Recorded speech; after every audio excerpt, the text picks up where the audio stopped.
Hi students, आप सभी का हमारे YouTube चैनल PGMC में स्वागत है।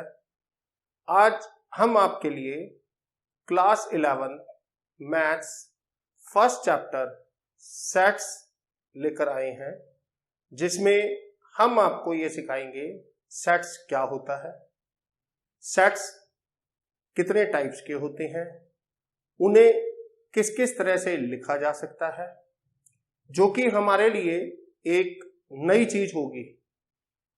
हमने सेट्स के बारे में डिटेल में आज से पहले कभी नहीं पढ़ा, लेकिन उसे यूज कर चुके हैं। अब क्वेश्चन ये आता है कि सेट्स हमने प्रीवियस क्लासेस में कहां यूज किया। हमने 10th में चैप्टर पढ़ा था प्रोबेबिलिटी, जिसमें हम सैंपल स्पेस लिखते थे। सैंपल स्पेस जो हम लिखते थे that is a set.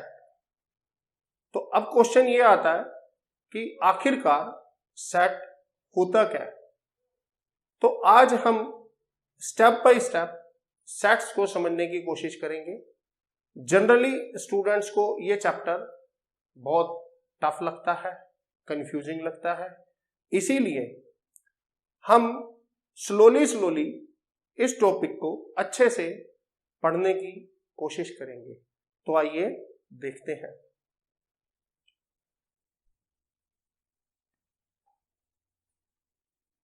Collection of well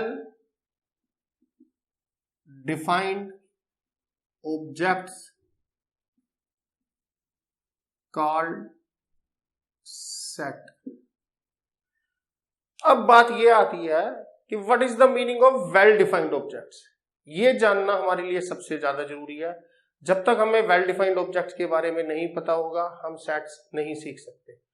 तो देखिए, जैसे कि हमें एक इरेजर लाना है, एक कंपास लानी है, एक स्केल लाना है, एक पेन लाना है, तो आप लोग कहां जाएंगे इसे लेने? स्टेशनरी शॉप पे। सपोज दैट हमें एक बर्फी लानी है, एक रसगुल्ला लाना है, एक जलेबी लानी है, गाजर का हलवा लाना है, तो हम इसे लेने कहां जाएंगे? स्वीट शॉप पे। सपोज दैट हमें एक पिलो कवर लाना है, एक बेडशीट लानी है, एक ब्लैंकेट लाना है, इसको लेने हम कहां जाएंगे? हैंडलूम शॉप पे।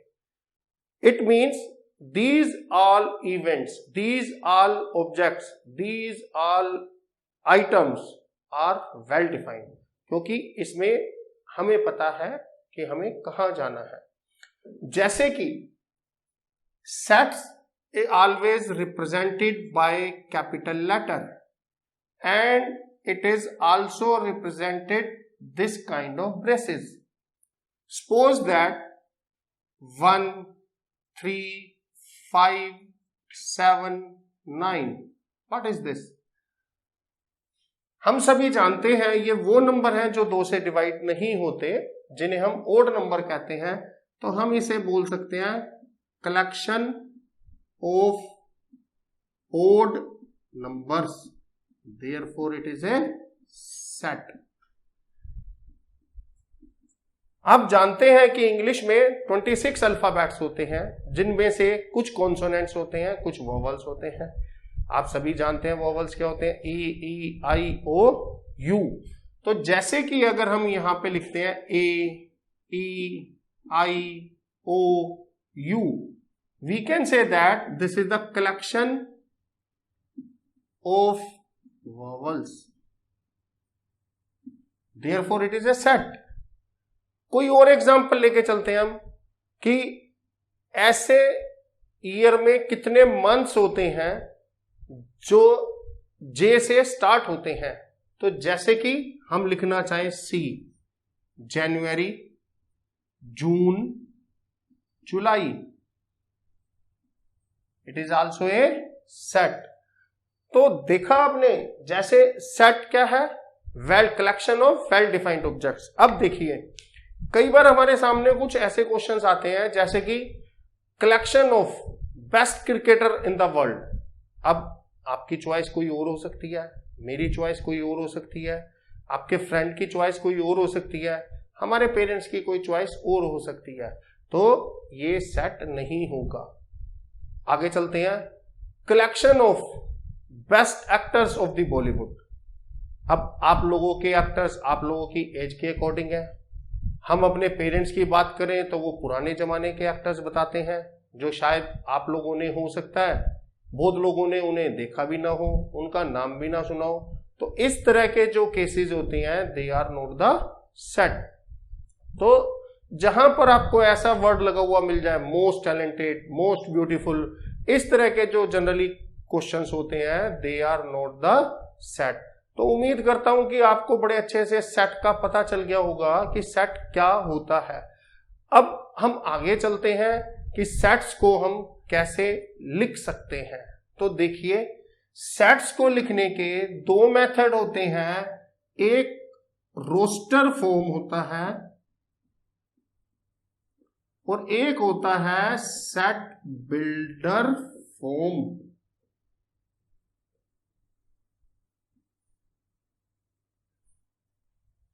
कोई भी सेट हो उसको हम दो ही तरह से लिख सकते हैं, roster form, set builder form.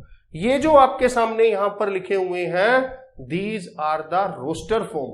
तो रोस्टर फॉर्म में क्या होता है कि जितने भी अंदर एलिमेंट्स लिखे हुए हैं they are separated by a coma.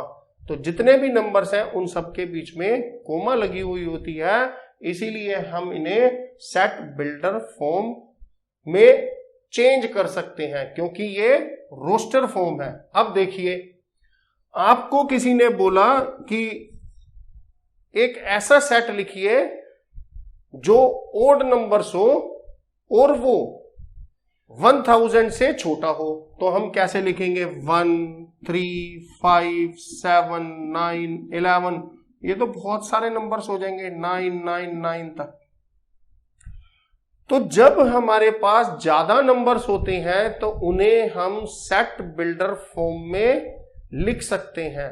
Set builder form क्या होता है? एक सेंटेंस की फॉर्म में होता है, तो आप याद रखने में भी इजी रहेगा। Set builder that is sentence form. अब देखिए, सेट बिल्डर फॉर्म में हम कैसे लिखते हैं, जैसे हमने पहला क्वेश्चन, अब एक हम एग्जांपल लेते हैं 2, 4, 6, 8, 10।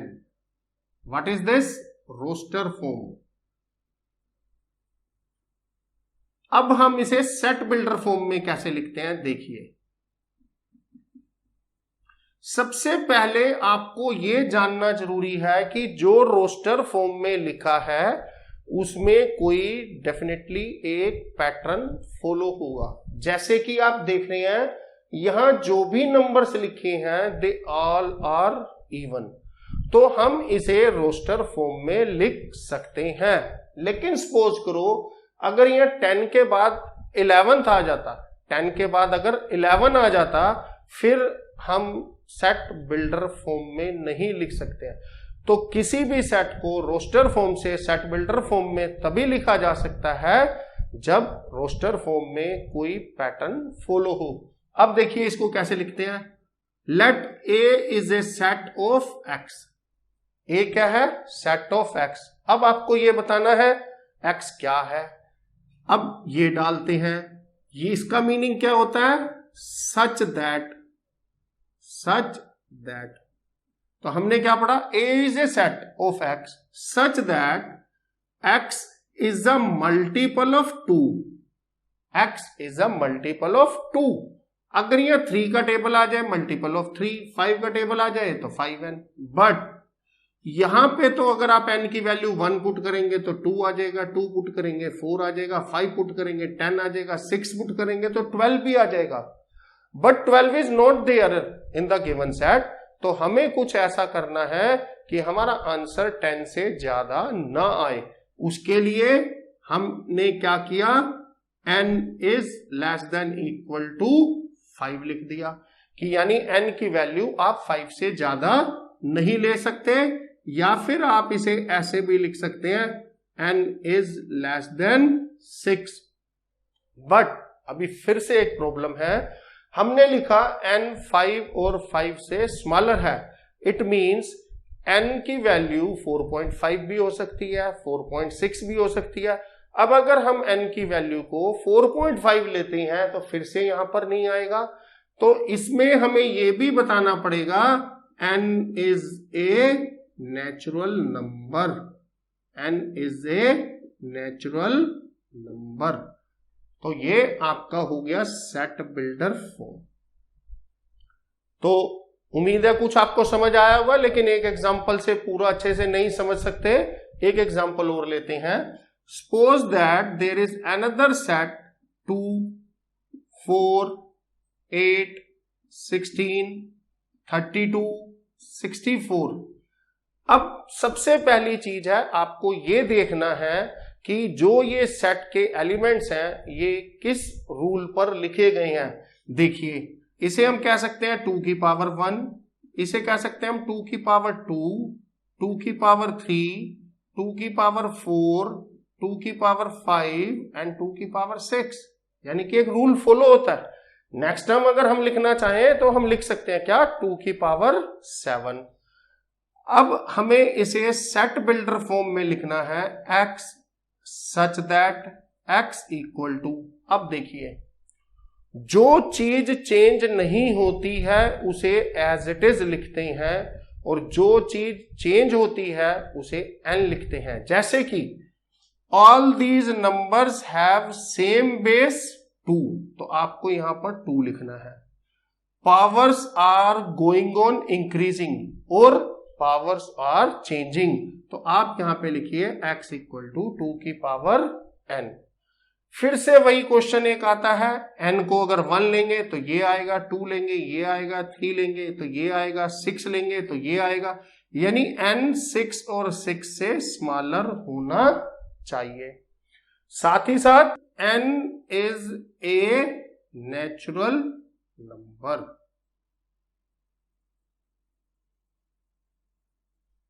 ठीक है, तो उम्मीद है कि ये चीज आपको अच्छे से क्लियर होगी।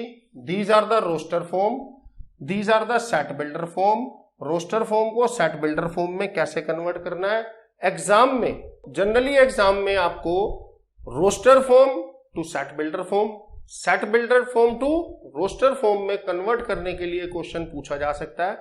इसीलिए जब आप roster to set builder form बनाते हैं, साथ ही साथ इसकी भी प्रैक्टिस करिए कि how to change set builder form into the roster form. तो ये आपको ध्यान रखना है। ये हमारा फर्स्ट पॉइंट हुआ, व्हाट इज सेट। सेट किस किस तरह से लिखा जा सकता है। सेट को लिखने के 2 मेथड्स हैं, one is roster form, another is set builder form. चलिए अब इससे आगे देखते हैं। कुछ यहां पर आपको सिंबल्स पढ़ने हैं। ये इसको कहते हैं बिलोंग्स टू।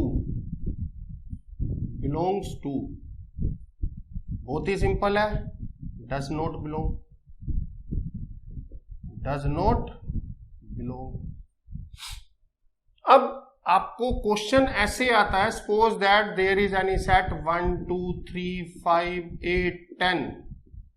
आपसे ये पूछा जाता है, बताइए 1 सेट ए को बिलोंग करता है या नहीं करता। आप देखिए यहां पर 1 है, तो 1 बिलोंग्स टू सेट ए। आपसे अगर आता है 6, क्या 6 सेट ए को बिलोंग करता है, नहीं करता। 6 does not belongs to A. 8 belongs to set A. तो this is the sign of belongs to और डज नॉट बिलोंग्स टू। तो जैसे कि अभी हमने एक एग्जाम्पल पढ़ा था, हम लिख रहे थे where n is a natural number. ऐसे ना लिखते हुए हम ऐसे भी लिख सकते हैं n belongs to natural number. अगर n इंटीजर को बिलोंग करता है तो आप इंटीजर भी लिख सकते हैं। तो ये चीज आपको सबसे पहले एक ध्यान रखनी है, how to use the sign of belongs to. तो एनसीईआरटी की फर्स्ट एक्सरसाइज में आपको क्या पढ़ना है, सबसे पहले कुछ क्वेश्चंस हैं जिसमें ये बताना है दे आर द सेट्स और नॉट, वो आप बता सकते हैं। सेकंड एक क्वेश्चन है जिसमें आपको बताना है whether the given elements belong to the given set और नॉट, वो आप कर सकते हैं। एक तीसरा क्वेश्चन जैसे है कि आपको रोस्टर फॉर्म में गिवन है, उसको सेट बिल्डर फॉर्म में कन्वर्ट करना है। एक क्वेश्चन ऐसा है set builder form to roster form में कन्वर्ट करना है। एक क्वेश्चन आपको ऐसा है मैच दी कॉलम्स, एक साइड रोस्टर फॉर्म है, एक साइड उसकी सेट बिल्डर फॉर्म है। जब आप सेट बिल्डर लिखना सीख गए, रोस्टर फॉर्म सीख गए, तो आप इजीली उसको जो है वो मैचिंग कर सकते हैं। अभी एक एग्जांपल और आपको लेकर के दिखाते हैं, how to convert roster form, how to convert set builder form into the roster form. Suppose that there is any set x such that x square is less than equal to 4 and x is an integer. Now how to convert this set into the roster form? अब हमें यहां पर given है x square 4 से less और equal है। आपको ऐसे इंटीजर्स बताने हैं जिनका स्क्वायर 4 के इक्वल हो या 4 से लेस हो। तो एक -2, -1, 0, 1, 2, ठीक है, और इससे ज्यादा आप कोई नंबर इसमें नहीं लिख सकते हैं। तो फाइनली ये सारे कॉन्सेप्ट्स आपके फर्स्ट एक्सरसाइज के थे। एक बार फिर से, what is set? Set is a collection of well-defined object irrespective of order. Irrespective of order का मतलब क्या है? Suppose आपको क्वेश्चन में बोला गया write down the set of the vowels. अब एक स्टूडेंट ऐसे लिखता है A, E, I, O, U, और suppose that कोई दूसरा स्टूडेंट उसको ऐसे लिखता है E, O, U, I, A. Both are the same thing because set is a collection. Irrespective of order, यानी कि position of the element doesn't matter, and these two sets are equal sets. They are called equal sets. Now question is there, what do you mean by the equal sets? Equal sets are those sets having the same number of elements and the values of elements are same irrespective of order. See the example. Set ए में भी 5 elements हैं, set B में भी 5 elements हैं। Set ए में जो elements लिखे हैं वही सेट बी में लिखे हैं, बट ऑर्डर चेंज है। These two sets are set to be the equal sets. तो इक्वल सेट्स को समझने में आपको कोई परेशानी नहीं होगी, इसका आप ध्यान रखिए। नेक्स्ट एक और क्वेश्चन आता है, suppose that P is a set of letters of word follow. इसको हमें लिखना है, तो कैसे लिखा जाता है ये? P is a set of letters of word follow. तो आपको सिर्फ ये देखना है फॉलो वर्ड में कौन कौन से लेटर्स आते हैं। जो लेटर रिपीट होता है उसे आपको दोबारा नहीं लिखना है। तो कैसे लिखेंगे? FOLW। आपको अभी मैंने बताया कि जो लेटर रिपीट होता है आपको दोबारा नहीं लिखना। Suppose that there is another set Q is a set of letters of word wolf. अब इसको लिख के देखते हैं हम, WOLF। Now compare these two sets. In P and Q there are 4 elements and the elements are also same but their positions are changed. So we can say that elements of P and elements of Q are same, therefore sets P and Q are equal. तो आपको यहां से equal sets की definition के बारे में भी पता चल गया है। तो ये एक पहली एक्सरसाइज का वीडियो हमने बनाया है। ऐसे ही नेक्स्ट पार्ट का वीडियो हम लेकर के आएंगे। जब तक आप इसे अच्छे से देखिए, अच्छे से इसे समझिए। उम्मीद करते हैं आपको ये चैप्टर समझ आएगा, और अगर आपको हमारी ये वीडियो अच्छी लगी हो तो इसे लाइक करना ना भूलिए, इसे अपने दोस्तों के साथ शेयर कीजिए, हमारे इस चैनल को सब्सक्राइब करिए और कमेंट बॉक्स में आकर हमें जरूर बताइए कि आपको किस चीज को समझने में आसानी लगी, किस चीज को समझने में अभी भी प्रॉब्लम आ रही है। और अगर आप लोगों के अपने कुछ पर्सनल डाउट्स हैं तो आप हमारे से individually face to face through the live video classes interact कर सकते हैं।